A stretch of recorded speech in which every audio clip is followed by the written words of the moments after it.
ಮನೆಯ ಹಿತ್ತಲಲ್ಲಿ ಇರುವ ಹಲವು ಗಿಡಗಳಿಂದಲೇ ನಾವು ಜ್ವರ, ಶೀತ, ಕೆಮ್ಮು ಹಾಗೆ ಇನ್ನು ಅನೇಕ ಕಾಯಿಲೆಗಳನ್ನ ದೂರ ಮಾಡ್ಕೋಬಹುದು. ಅಂತ ಗಿಡಗಳಲ್ಲಿ ಈ ದೊಡ್ಡ ಪತ್ರೆ ಅಥವಾ ಸಾಂಬಾರ್ ಬಳ್ಳಿ ಕೂಡ ಒಂದು.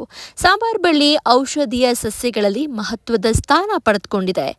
ಎಲೆಗಳು ದಪ್ಪವಾಗಿದ್ದು ನೀರಿನ ಅಂಶ ಇದರಲ್ಲಿ ಹೆಚ್ಚಾಗಿರುತ್ತೆ. ಈ ಎಲೆಗಳನ್ನ ಸ್ವಲ್ಪ ಬೆಂಕಿಯಲ್ಲಿ ಬಾಡಿಸಿ ಹಿಂಡಿದ್ರೆ ನೀರು ಸಿಗತ್ತೆ. ಈ ನೀರನ್ನೇ ಕಷಾಯ ರೂಪದಲ್ಲಿ ಮಾಡಿ ಅದಕ್ಕೆ ಸ್ವಲ್ಪ ಜೇನುತುಪ್ಪ ಬೆರೆಸಿ ಕುಡಿಯೋದ್ರಿಂದ ಕಫ, ಬೇದಿ ಕಡಿಮೆ ಆಗತ್ತೆ. ಇನ್ನು ಮಕ್ಕಳ ವಿಚಾರಕ್ಕೆ ಬಂದ್ರೆ ಮಕ್ಕಳಿಗೆ ಜ್ವರ ಬಂದಾಗ ಈ ಒಂದು ಸಾಂಬಾರ್ ಬಳ್ಳಿಯ ಎಲೆಯನ್ನ ಬಾಡಿಸಿ ನೆತ್ತಿಯ ಮೇಲಿಟ್ರೆ ಜ್ವರ ಕಡಿಮೆ ಆಗುತ್ತೆ. ಇದರ ಜೊತೆಗೆ ಈ ಸಾಂಬಾರ್ ಬಳ್ಳಿಯ ಎಲೆಗಳ ರಸ ಮತ್ತು ಅಷ್ಟೇ ಪ್ರಮಾಣದಲ್ಲಿ ಎಳ್ಳೆಣ್ಣೆಯನ್ನು ತೆಗೆದುಕೊಂಡು ತಲೆಗೆ ನಿತ್ಯ ಹಚ್ಕೊಳ್ಳೋದ್ರಿಂದ ಕಣ್ಣುರಿ ಕೂಡ ಕಡಿಮೆ ಆಗುತ್ತೆ. ಮಲಬದ್ಧತೆಯಾದರೂ ಕೂಡ ಈ ಎಲೆಗಳ ರಸದಲ್ಲಿ ಜೇನುತುಪ್ಪ ಬೆರೆಸಿ ಕುಡಿಸೋದು ಉತ್ತಮ. ಇನ್ನು ಒಂದು ವಾರದವರೆಗೆ ದೊಡ್ಡಪತ್ರೆ ಎಲೆಯ ರಸವನ್ನ ಕುಡಿಯೋದ್ರಿಂದ ಹಳದಿ ರೋಗ ನಿವಾರಣೆಯಾಗತ್ತೆ. ಚೇಳು ಕಡಿದ ಜಾಗಕ್ಕೆ ಈ ಒಂದು ಎಲೆಯ ರಸವನ್ನ ಹಚ್ಚಿದ್ರೆ ನೋವು ಆದಷ್ಟು ಬೇಗ ನಿವಾರಣೆ ಆಗತ್ತೆ. ಇನ್ನು ಇದಕ್ಕೆ ಸ್ವಲ್ಪ ಉಪ್ಪು ಸೇರಿಸಿ ತಿನ್ನೋದ್ರಿಂದ ಜೀರ್ಣಶಕ್ತಿ ಹೆಚ್ಚಾಗತ್ತೆ.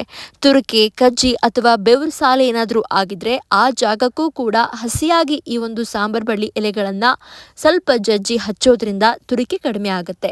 ಇನ್ನು ಇದರ ರಸವನ್ನ ಮೊಸರಿನಲ್ಲಿ ಬೆರೆಸಿ ಮುಖ ಹಾಗೆಯೇ ಕೈಕಾಲುಗಳಿಗೆ ಹಚ್ಕೊಳ್ಳೋದ್ರಿಂದ ಚರ್ಮದ ಕಾಂತಿ ಕೂಡ ಹೆಚ್ಚಾಗತ್ತೆ. ಈ ಸೊಪ್ಪನ್ನ ನೀವು ಹಾಗೇನೆ ಜಗ್ದು ಬೇಕಾದರೂ ನುಂಗಬಹುದು.